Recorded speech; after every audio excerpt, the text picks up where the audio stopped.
Galera, voltando mais um vídeo aí, então a gente vai continuar conversando sobre o transtorno do processamento sensorial. De novo ele, sim, terceiro vídeo. Bom, aqui vamos falar um pouco sobre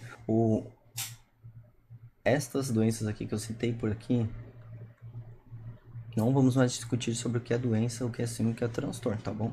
Já me perdi bastante nos vídeos anteriores. Enfim, a câmera tá atrasada aqui também, mas vai ser assim mesmo. Então, gente, o que acontece? O autismo, 80-90% dos casos de autismo tem transtorno de processamento sensorial, ou seja, tem dificuldade de fazer aquela integração dos estímulos à doença. O transtorno de déficit de atenção e hiperatividade, 60% destas pessoas têm dificuldade de fazer o processamento sensorial, a integração sensorial. 49% das pessoas com síndrome de Down, 63% das pessoas com síndrome mioopsoclonus, 44% das pessoas com incontinência urinária, 25,7% das pessoas têm asma, epilepsia 49%. Nossa, Guilherme, mas poxa, o meu filho ele tem asma, então ele pode ter transtorno de processamento sensorial. Um quarto das pessoas que têm asma tem transtorno de processamento sensorial. Isso é grave para ele? Ele pode ter autismo também, né? Sim e não, né? Ele tanto pode como não pode, frente a coisas que fazem o diagnóstico para autismo e coisas que fazem o diagnóstico para TDAH e frente a coisas que não fazem o diagnóstico para nenhuma outra patologia, ou seja, tem apenas o transtorno puro e simples em si para essa criança, para essa pessoa. Asma aqui então, combinado? Ou seja, 49% das pessoas que têm epilepsia têm dificuldade de integrar os processos sensoriais do meio ambiente e responder de forma diferente a isso. A gente sabe que pessoas que têm transtorno de processamento sensorial têm 4 vezes mais risco de desenvolvimento de transtornos de ansiedade. Tem 3 vezes mais risco de problemas comportamentais, diga-se agressividade.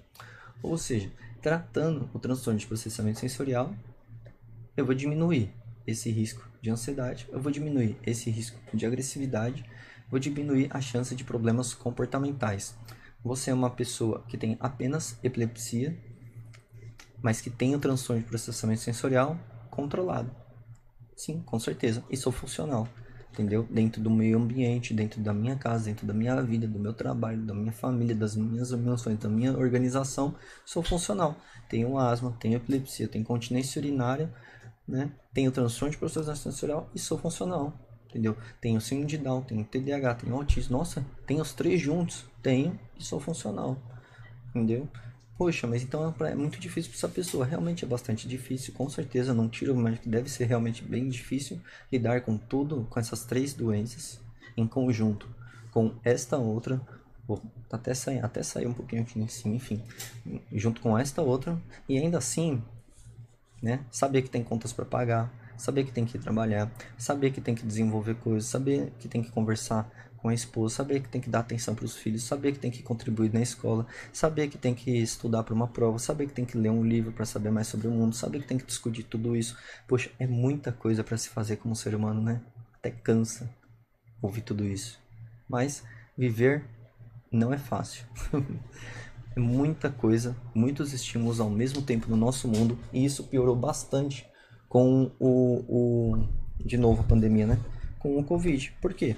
Porque a criança o adulto ele ficou afastado de vários estímulos. E aí voltou, puxa, tá tudo muito aumentado, tudo muito aquém do que era antes, tudo muito além, né? Ou seja, tá muito pior, tá muito mais, tá muito os estímulos estão muito maiores, estão levando a uma desorganização muito maior do indivíduo.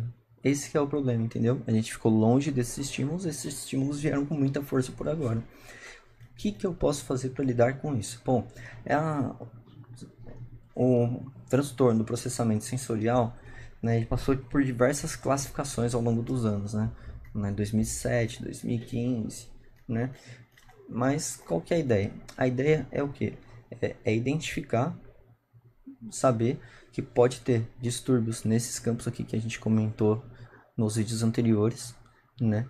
Ter comprometimento nesses campos e mesmo assim a gente lidar com isso. Qual classificação que é certo e qual é errado?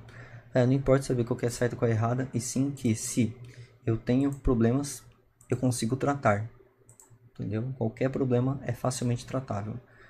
Não facilmente, mas é tratável, é contornável e posso ser saudável e ter uma vida tranquila, mesmo com meus muitos problemas, mesmo com mesmo com os 9 remédios que eu tomo ali todo dia, eu ainda consigo ser um adulto funcional e 100% efetivo, ser gerente e diretor do meu trabalho. Consigo, entendeu? Basta o que? Ter empenho, né? Ter comprometimento, força de vontade. Poxa, mas para você falar é fácil, porra. Se a gente for pensar dessa forma, né?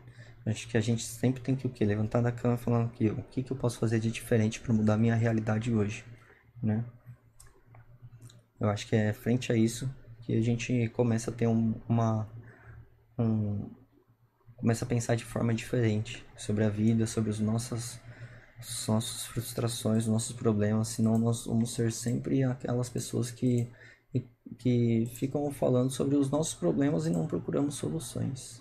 Falar sobre problemas é importante, porque senão a gente não identifica o transtorno de processamento sensorial, senão a gente não identifica o TDAH, senão vai ser um indivíduo com bastante dificuldade de subir cargos na empresa, bastante dificuldade de concentração, de aprendizagem, de leitura, de empatia, de relação com o cliente no meio do trabalho, de relação com o seu chefe.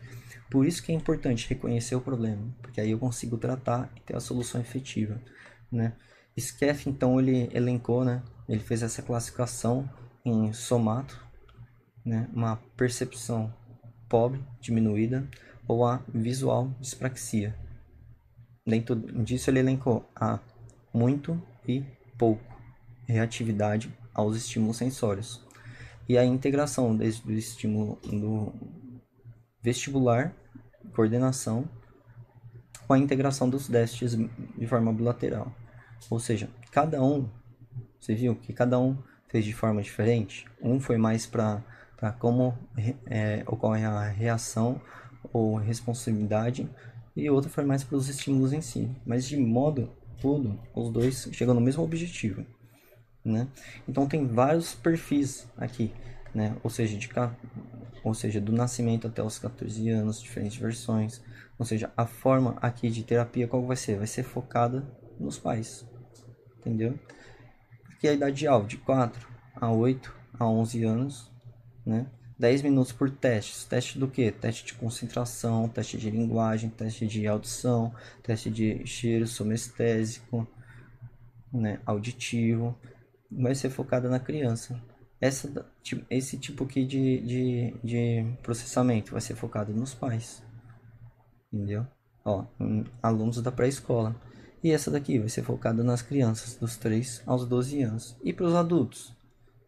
Gente, tudo é adaptado, né? Não é porque aqui eu tô falando aqui, ó, no nascimento até os 14 anos em diferentes versões, ou dos 4, não sei o que, não sei o que. É porque o que? Esses indivíduos vão ter ganhos muito mais rápidos. Porque eu consigo identificar logo na infância as questões deles, entendeu? Não que vai ser impossível tratar o adulto. É facilmente possível, né?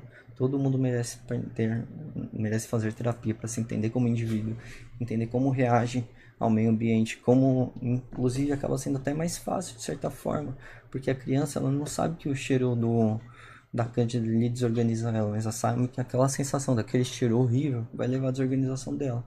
Mas ela não sabe que aquele nome lá é Cândida. Eu, adulto, eu já sei que é usado para limpeza e que é usado para tirar manchas mais grossas, enfim, né? Mas eu sei, entendeu?